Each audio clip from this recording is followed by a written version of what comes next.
Confidants. It's your girl, Kelsey Darragh. This is Confidently Insecure, the podcast where we're absolutely sure we don't know everything. And we're in the new studio. Yes, we are finally, very slightly, just a little bit, kind of set up in the new house. Yes, that's right.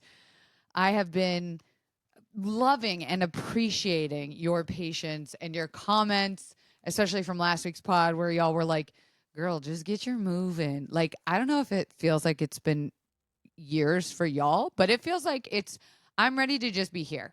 So I have been twerking away, getting this studio set up because I wanted to have it freaking finally on camera ready for us this week. And we did it, baby. We got this sassy gray couch. This used to be my living room couch. It's now my office couch. We've got some decor. We got some neon lights. We have a whole nother section for when we have guests over that are going to sit over there. You'll see that soon. We got bookshelves. We got art. Oh God. It feels cozy and stress-free. But you know what doesn't feel fucking cozy? Oh, wait, shit. Let me try that again. Bing bong. Housekeeping. Not having air conditioning. Yeah, that feels like the opposite of cozy. What is melting? No, melting could be cozy if you're like on drugs. Melting,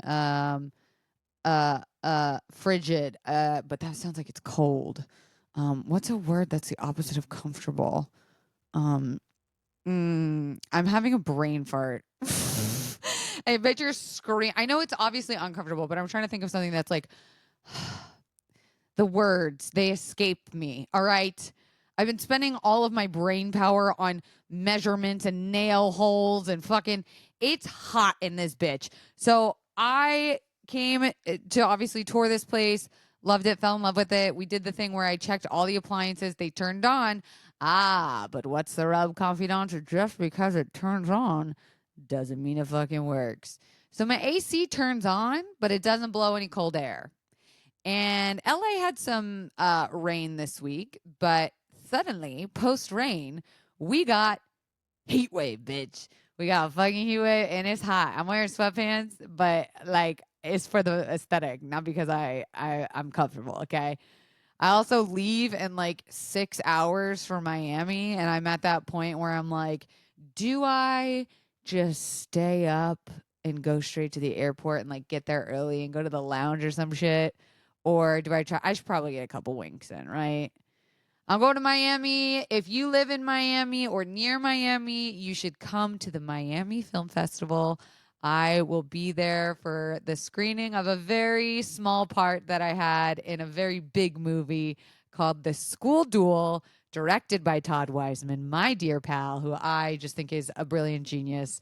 And we've supported each other's careers for literally, I used to play soccer with him when we were like baby children. Like his brother and me were the same age, and my sister and him were the same age, and like we ran around neighborhoods together causing havoc.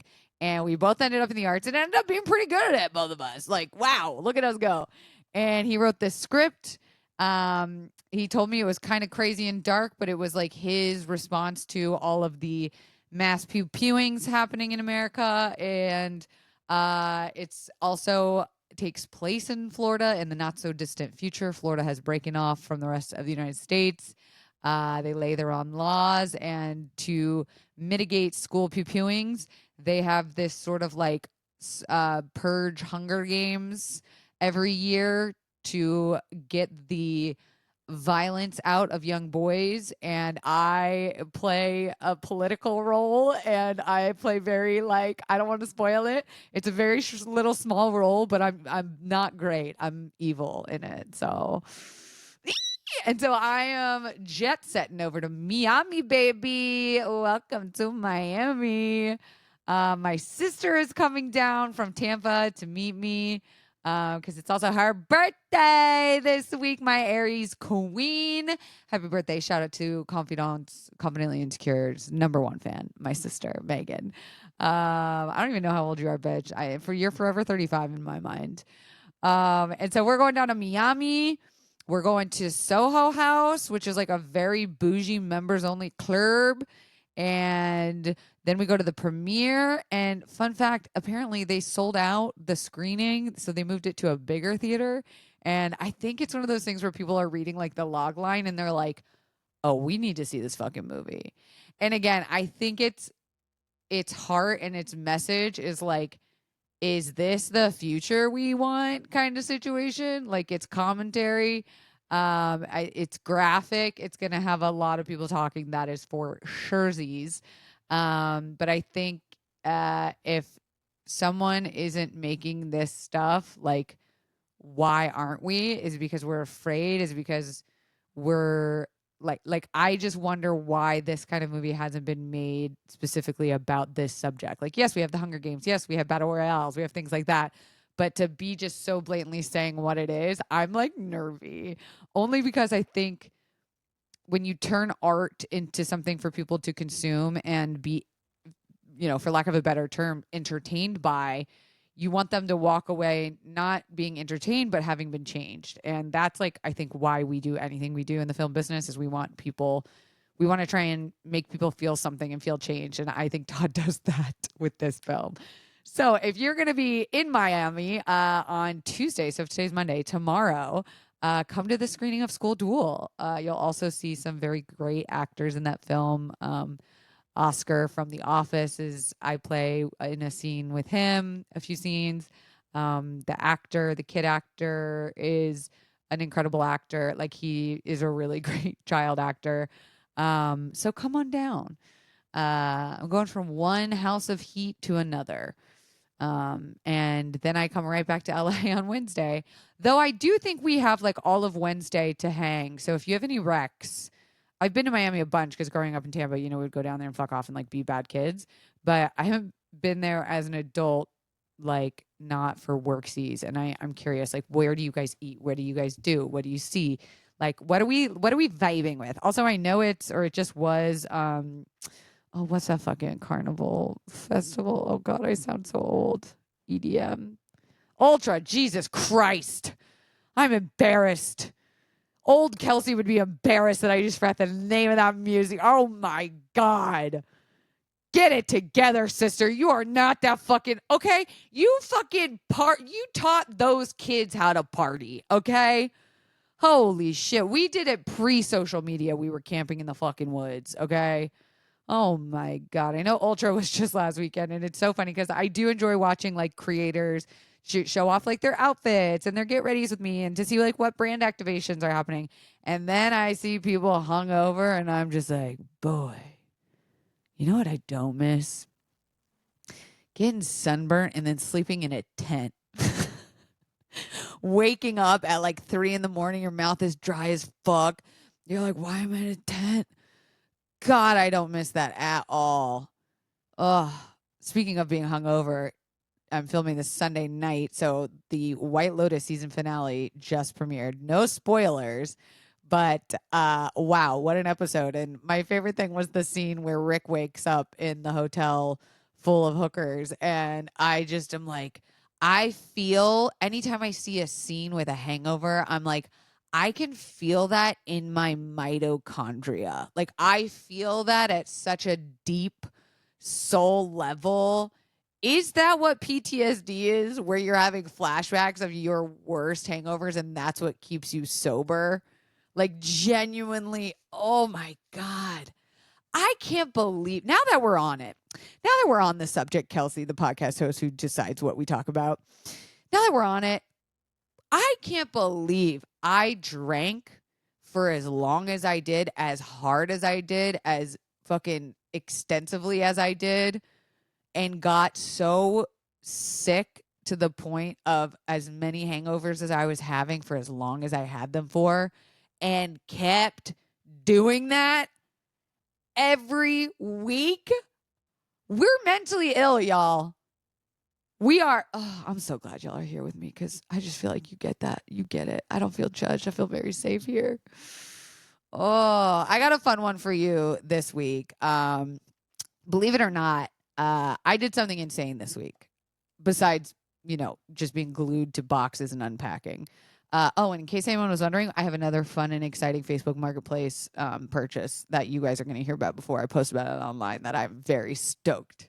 My dream, and I know Henny probably is not listening to this episode, so I feel like I can tell you this secret. And Henny, if you're listening, get out of here. This is supposed to be a surprise for you, so get out of here. My dream has always been I want a library in my house, like so bad. I just want that, exactly. It's like that dark academia, like cozy, like game room library vibes. And because the ceilings in this place are so tall, I was like, this is the perfect place to finally put my pussy into making an actual library. And I have been scouring the same way I was scouring for a couch last week. This past couple weeks has been trying to find a bookcase library thing. And I saw so many that were like cheap IKEA Billy bookcases. Like we've all had those, right? I was like, I'm out of college. It's time I get some real furniture. Cut to 99% of this place is still IKEA. Don't get me wrong. But I finally came across this like blurry, shitty picture of like a real fucking like it looked academic and dense. Like it looked heavy. Like she looked big, big wood. She was big wood. And I was like, what is this? Oh my God, is this what I need? I look at the measurements. It's exactly 108 inches, which is exactly the space I was trying to fill. And I was like, well, this is a sign from God. She looks out for the bookworms, and I was like, this is perfect. This is exactly the style I want. I look up what the brand is, and the original cost of this bookcase is $4,000. I mean, like, what is the nicest piece of furniture in someone's house? Usually, like, the most expensive probably is a couch or a bed, right? I could not even bring myself to spend $1,000 on a bed. I would die. I wouldn't even be able to sleep because I'd be dead, buried in the ground, sleeping on dirt. Like I could not, like that much money is crazy to spend on furniture. And to spend 4 times that. So I said, let me see where this motherfucker lives. I looked at the little area and I saw Bel Air, bitch. And I said, this is a rich guy. This is a rich baby daddy gang trying to get rid of his bookshelf. Give it to me. Give it to the little bookworm author girl who can't stop scrolling on Book Talk.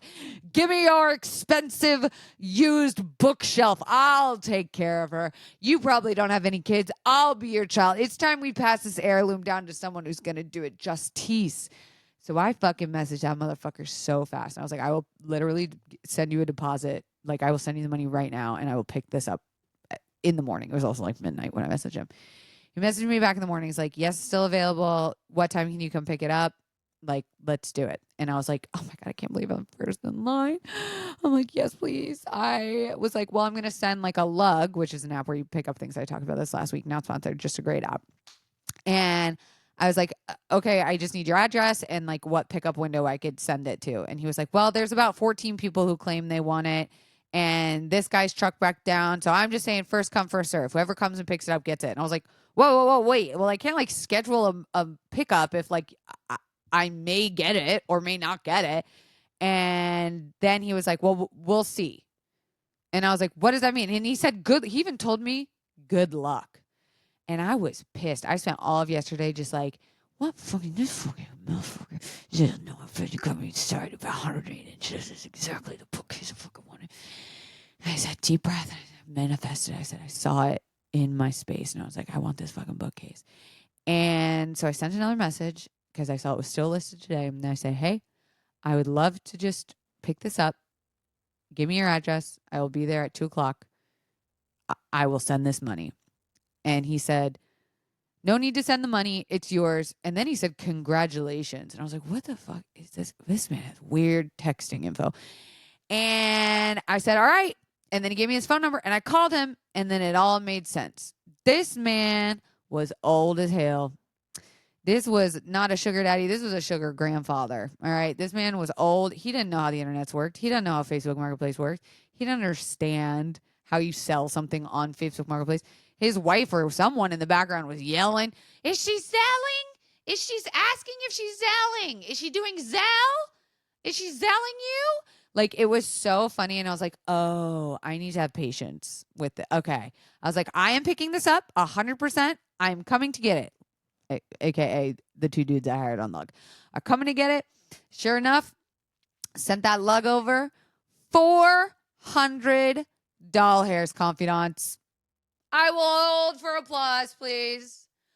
400 doll hairs for a $4,000 bookcase that is now in my living room / dining room / library place. And that is being an adult internet person. I feel very proud of myself. Thank you very much. Anyway, speaking of books and bookcases and bookshelves and yada, yada, yada, I did something crazy this week. I read, and by read, I mean listen to audiobooks. 3 whole audiobooks, in fact. Not TikToks, okay? Not podcasts. Not fucking, I didn't TikTok. I listened to actual books with pages as big as my self-confidence. And I said, I'm going to be educated on things that I want to know more about and talk to the confidants about. And so here we are. I think for this segment of the episode, we're going to do what I'm liking to call a little emotionally horny book club. This is our little, those little memes with like the little cartoon drawings. It's like Little Miss Anxiety. This is Little Miss Emotionally Horny Book Club. Okay. We're going to talk about How to Date Men When You Hate Men by Blythe. Is that how you say that name, by the way? Blythe? Is it Blythe? Oh, Jesus Christ. Whatever. Blythe Robertson. Open Deeply, which I've talked extensively about, by Kate Laurie. And the main event, Boy Slut by Zachary Zane, which I read all this week and then immediately had to call my therapist because I feel like so much I learned. And so I want to talk to you about all of them.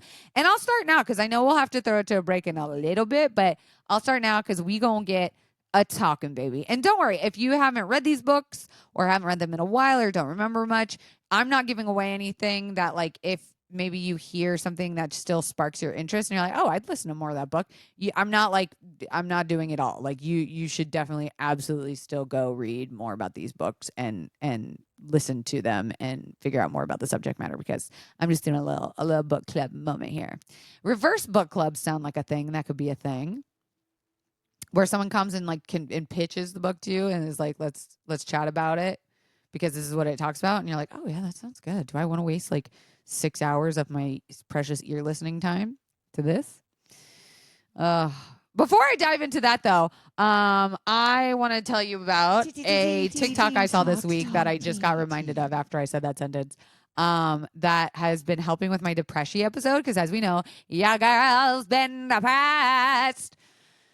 Wow, that was really good. Your girl's been depressed, and coming out of this depression episode, I've been using all your little hacks and comments that you left last week in the episode notes that you guys have told me about what you do to get out of a depressive episode.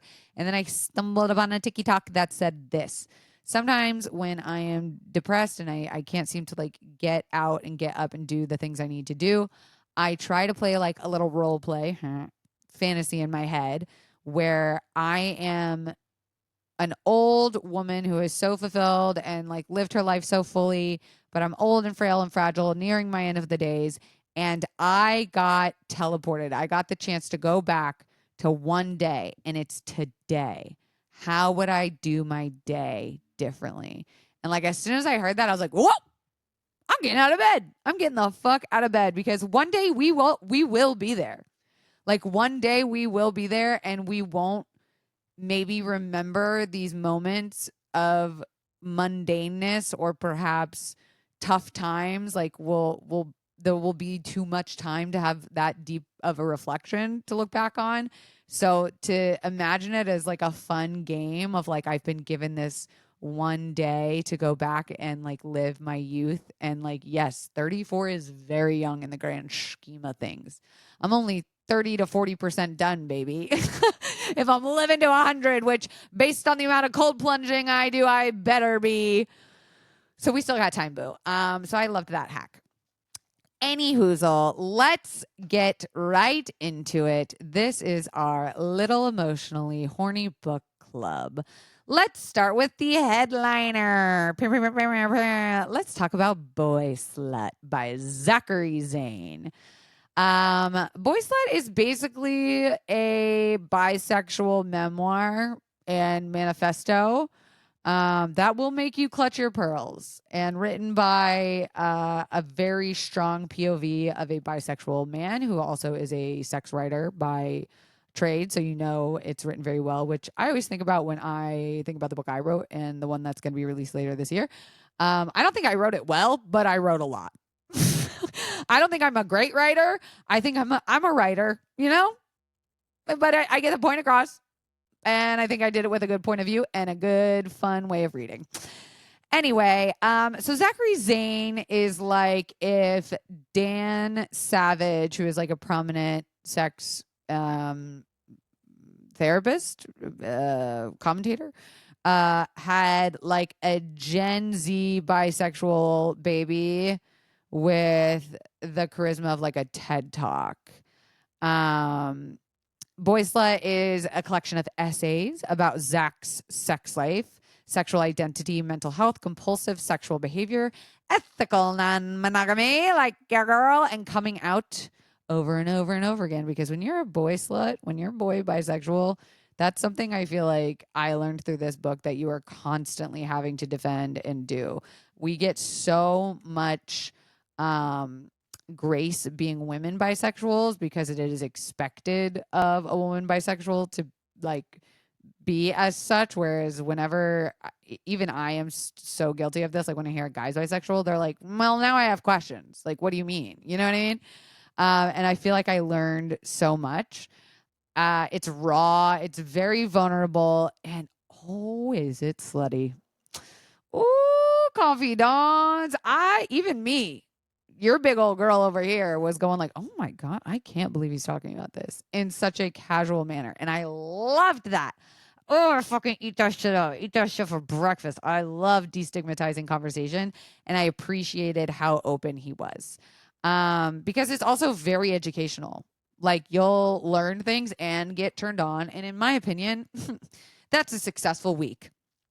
So I wrote down like some hot topics that he hit that I thought were very like interesting and things I hadn't necessarily heard in other conversations about.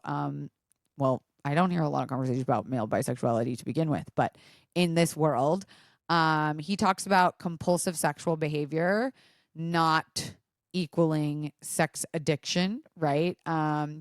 He like unpacks his compulsive sexual behavior in a way that doesn't shame people for liking sex, but also holds the space for those unhealthy coping mechanisms. Like I was screaming, wait, is he talking about me? Like, is this fucking play about us? Like, I definitely have unhealthy sexual coping habits, like compulsive, I should say, right? Like, especially when you work from home and you work for yourself and you're attracted to your boss. I guilty. So I really appreciated him opening up also about like his OCD behaviors and his anxieties and depressions and things like that. He also talks a lot about bisexual erasure and double standards. So he does a really good job of expressing how much constant suspicion bi men face, like from not only gay, but also the straight communities. Like there is a beautiful quote that I wrote down where he says, people think bisexuality is a pit stop on the way to being gay, but for me, it was a destination I kept arriving at over and over again. Like, yes, reclaim that slutty middle ground. I feel like that used to happen to me all the time when I was discovering my bisexuality, or when I get pressure from the patriarchy to like settle down or start to think about marriage or like monogamy or one person being my forever person. Like I still get that pressure where I'm like, wait, am I doing this wrong? But I keep coming back to, at my core, what am I attracted to? What do I like? And that's just absolutely my truth, is that I am bisexual. And even me, someone who is constantly confident about their bisexuality, I still have to remind people that that is the truth. Like, that is my truth, is that it's not just a phase. It's not just something crazy I'm going through. Like, it's not just something I did in my 20s or did when I was drunk. Like, this is who I am, very much so today, still, all the time. Let's see. Body count.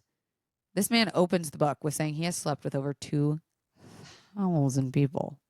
That is half the amount of what my bookshelf was worth. That's nanners, which I love the emotional honesty. He also talks about having sex with multiple people in one day. Iconic. But then felt more shame about being needy or clingy afterwards, which is so funny because I feel like that's so real. Like, I could have meaningless sex with multiple people, but then I would be like, but so, like, what, how was it for you? You know, like, what do you think? What do you feel? Like, can we kiki afterwards? What's the aftercare situation? So let's talk about why emotional desire, what I learned, is scarier to admit than like slutty desire, right? So stats and facts that Zach cites is that bi people, fun fact, make up the largest portion of the LGBTQ community, but receive the least targeted mental health support and, honestly, societal support. Also, bi men are significantly less likely to be out due to stigma from both straight and gay folks. They got it coming from all sides. Some questions I was asking myself, like little book club questions I thought about, was like, after hearing about all the sexcapades he's had, I was like, okay, is there a thing as too much sex if it's consensual? And like, here's my take. No, but also sometimes yes. Like, I can enthusiastically say yes to as many partners as I want, but if I am emotionally drained or like crying on the bathroom floor because they didn't text me back, or like, you know what I'm talking about, right? Like, if you're doing it and you don't have any of that emotional attachment to it, great. But if it's becoming, if it's affecting more than just your sexual habits, if it's bleeding into your thoughts during the day, it's distracting you from work, etc., etc., I'm like, okay, maybe we scale it back a little bit, and that's nothing to be ashamed of. Boy Slut also made me confront the difference between consensual sex and compulsive sex. Like, even when I'm enthusiastically saying yes to sex, I'm like, okay, am I saying yes to sex because I want to have it? Or am I saying yes to sex because I'm trying to run from something? Which, opening that can of worms, I was like, let me put this hammer down and like come down off my fucking ladder and like actually think about that, because that was a deep question I posited in myself. Is like, sometimes I'm too eager to just do it because of what am I trying to fill? What's the need? What is the desire? Like, will I ever be satiated, is what I had myself asking during all of this. Another question for us book clubbers: can you be slutty and spiritual? Baby, yes. I feel like your orgasm can be a prayer. Your hookup, that's holy. And your vibrator, honey, that's just divine intervention, if you ask me. It's intervening between my legs and my labias, if I'm being frank.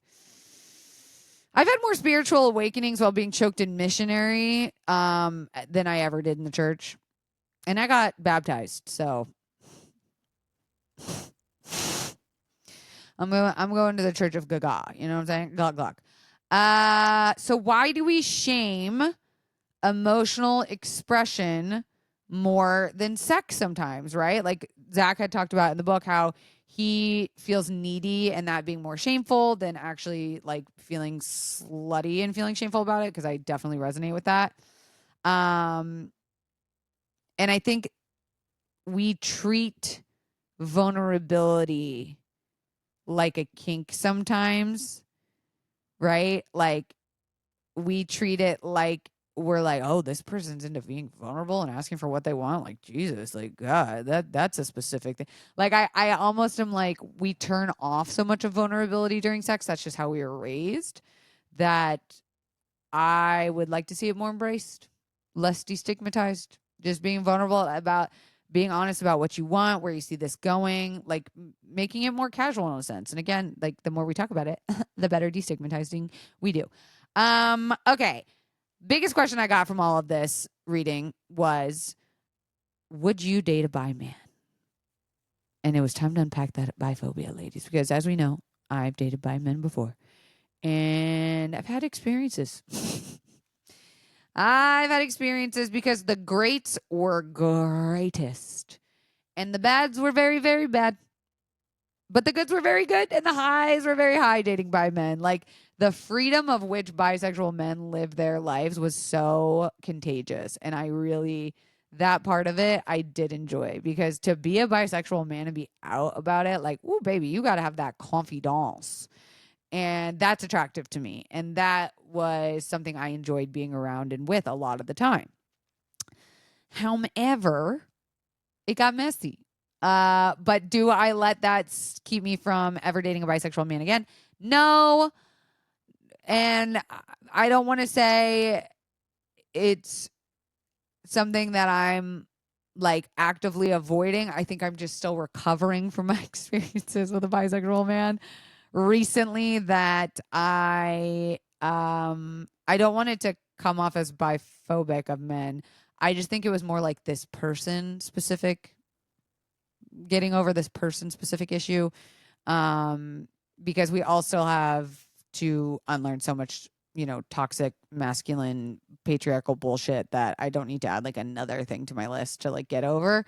But if you find yourself asking like, would I ever date a bi man? Why or why not? Would I ever date a bi woman? Do I feel like I could do one or the other? Why do I feel like I could do one person's sexual fluidity but not another's? The other thing I thought about was like, did I ever have fear about a bi man like leaving me for a man?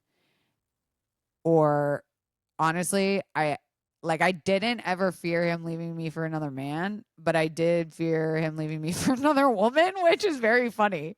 I just couldn't relate to the male experience. Like if you left me for a man, I'd be like, well, yeah, that's something I don't understand and can't provide and am not.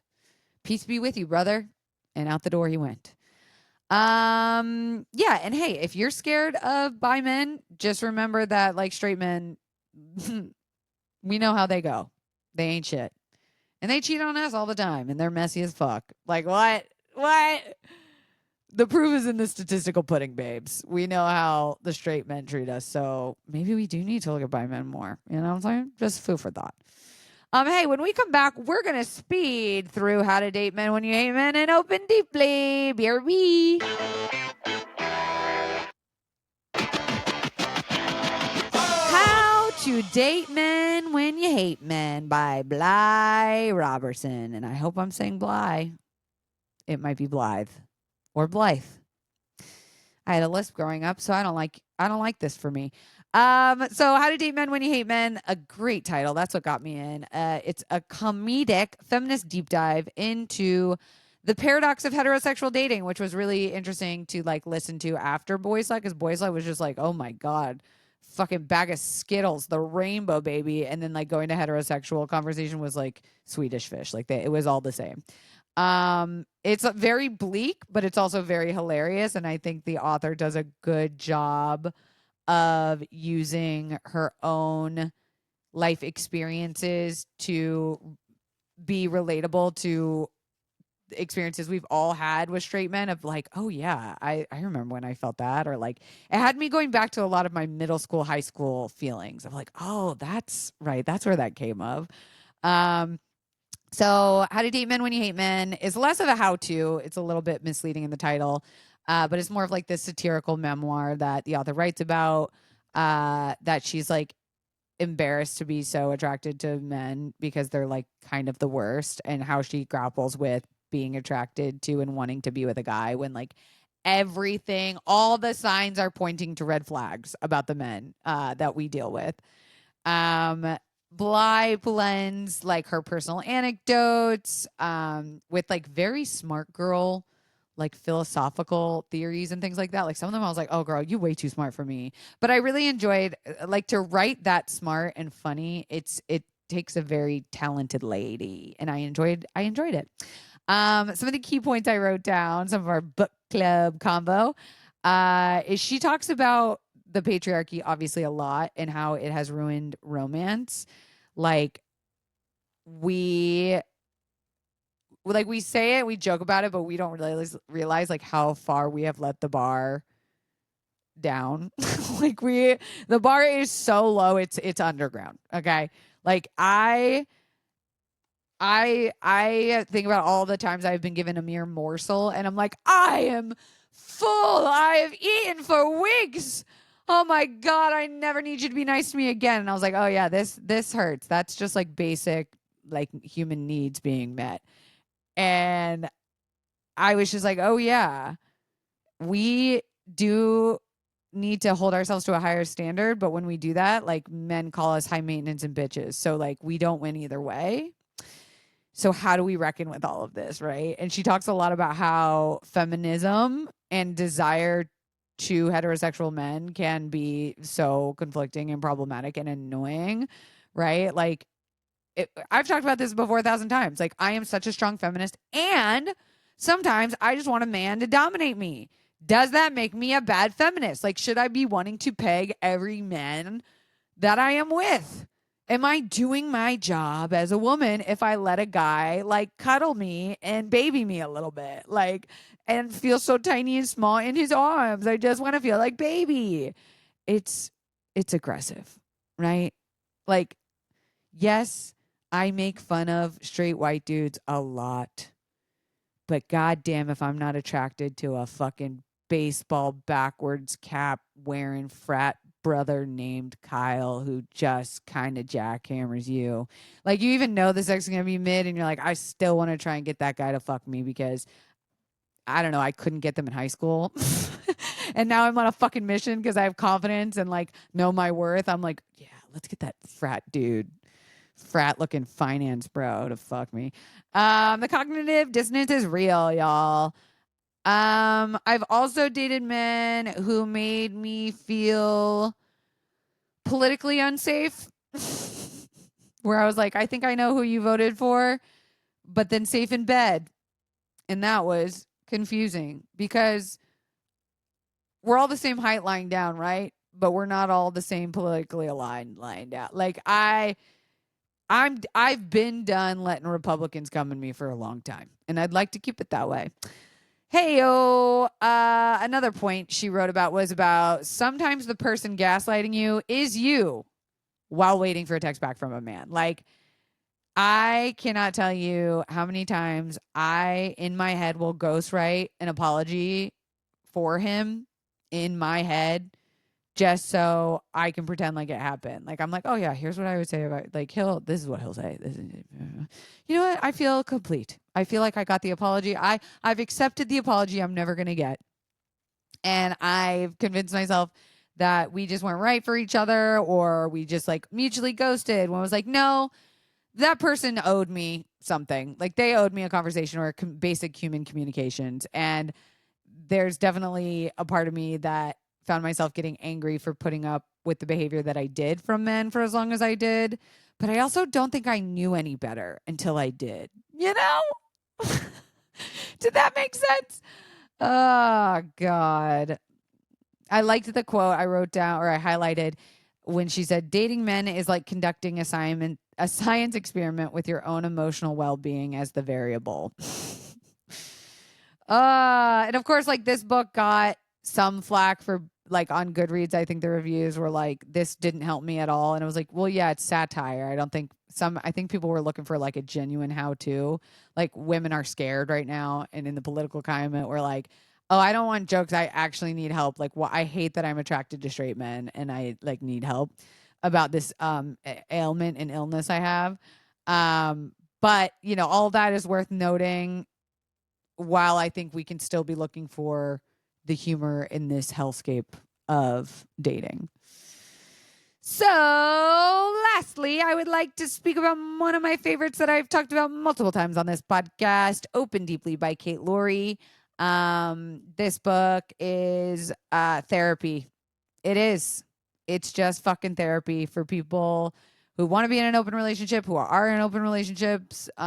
It's not like all the other classics that we have like 5, like, you know, more than 2, The Ethical Slut, Smart Girl's Guide to Polyamory. Like, we have so few of these books, and I really was like, how can this be any different from all the ones I've read? And it was. Kate Laurie is a licensed therapist, and she just like guides you.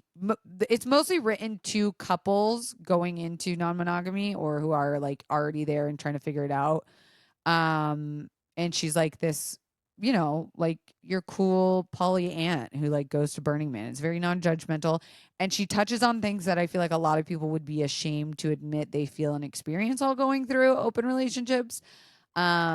And the thing that I loved the most about this book was she talks about neuroscience and like attachment theory, but as it relates to open relationships. Like, I've read Attached and I've read, you know, I know about love languages and things like that, but I felt like I was like, oh, I can actually put the things I've learned, I can put them into practice in my non-monogamous experience because I now understand how my personality works in this world. It's not just like how to poly, it's how to know your nervous system before deciding to be poly or open. Which that I can appreciate so much. Like, before they're like, okay, this is how you have a threesome, or like this is how you date other people while you're married or whatever. It's like, hey, how do you react when stressful things happen? Because stressful things are going to happen being in an open relationship. And so here's the things you need to figure out and learn how to do before we even involve like your relationship into it. It also talks about the difference between jealousy and envy, and also why they're not necessarily a bad thing. And I think I've talked about that a lot on this podcast, is like how feeling jealous is totally normal and envy is okay to feel, and what that means. Like, envy is completely different from jealousy, and how to sort of like manage both of those experiences, and how, again, like normal, it's going to come up, it's going to happen. Um, and she asks a lot of questions about why you're wanting to do non-monogamy. Like, I think a lot of people just think like, oh, it's fun, or it's going to heal this part of my relationship, or I'm sick of the like monotony, or we want to spice things up, or things like that. So I like how she gets to the core of whether it's like an expansion or an escape in the relationship, which is so important. A quote that hit me right in the trauma wound. Woo! Here we go. You ready for this one? Brrr. When we fear abandonment, we often control instead of connect. Whoa. I'm going to read that again. When we fear abandonment, we often control instead of connect. God damn, if I ain't going to copy pasta that to like 10 people in my group chats that need to hear it too. Yeah, like I feel that so deeply. And especially as someone who has been doing this for so many years, I often feel like, oh, well, I know what I'm doing. So like I know all the things and I know the right way to do this, which just like isn't true. I'm constantly learning. I'm constantly having to admit when I'm wrong. I'm constantly having to like, you know, let's redo that take. Let me say that again. This is what I actually meant. This is how it came off. And going to the core of why I feel the need to control so much in my life. And like, it's okay to also have needs and have fears. And like, we all had childhoods and grew up with experiences that are going to make us react and act in a certain way. And instead of just reacting, I've learned how to like respond thoughtfully. And that's been like my biggest glow up as an adult, not bragging. So some little slutty, emotionally slutty book questions, book club clot questions. Yeah, this is a blood clot. Can you be ethically non-monogamous without years of therapy? Yes, technically. However, I think we need to look very deeply at ourselves and our communication styles and our traumas before saying, yeah, fuck it. Let's just like dive right in. Cause then something comes up and you're like, oh, I don't like this. I'm out. And it can like ruin it for you for life. And I like that Open Deeply breaks it down in a way that like makes those whoa moments feel doable. Also, Laurie talks about the most common mistake made in open relationships, which is what she says to be avoiding jealousy instead of integrating it. Yeah, and like according to me, if you ask, like jumping into this lifestyle because it looks fun and you see it on TikTok and it's crazy, like do not do this unless you can have calendars worth of conversations and communications about your feelings of uncomfortability. Like if you can't even admit you feel jealous in just like your closed regular relationship, which can happen to anybody from time to time, it's pretty hard to do when you're in an open relationship. Like, yeah, y'all know. Are threesomes always as hot as they sound, or mostly just logistics and lube? Listen, I have talked about this. I think everyone thinks threesomes are always going to be hot. No one accounts for how dry everyone's mouth is going to be. You need breaks. You need to conversate in between. You need to check in, pause, like have a safe word. Like the thing I love about threesomes is like you always think in your head it's supposed to look this one way and it never goes that way. And yet goes even better now that I am experienced in it. Anyway, confidants, I feel like we've covered a lot. That was a fun book club. What did you think? I'm feeling like an intelligent, slutty philosopher. I feel like I should have a degree. Boy Slut made me feel seen. How to Date Men When You Hate Men made me laugh and scammed at the same time. And Open Deeply made me question if monogamy is just capitalism for the heart. And I'll stand on that. So what do you think, confidants? What should I read next? What are you reading right now? Answer some of those questions, like would you ever date a bi man? Have you had a threesome that went terribly? I want to know about it. Slide into my DMs at Kelsey Darragh. And obviously, if you're not already following the pod at Confidently Insecure Pod, go give us a follow. And if you're thinking, wow, she's really oversharing this week, welcome to the show, baby. Bye.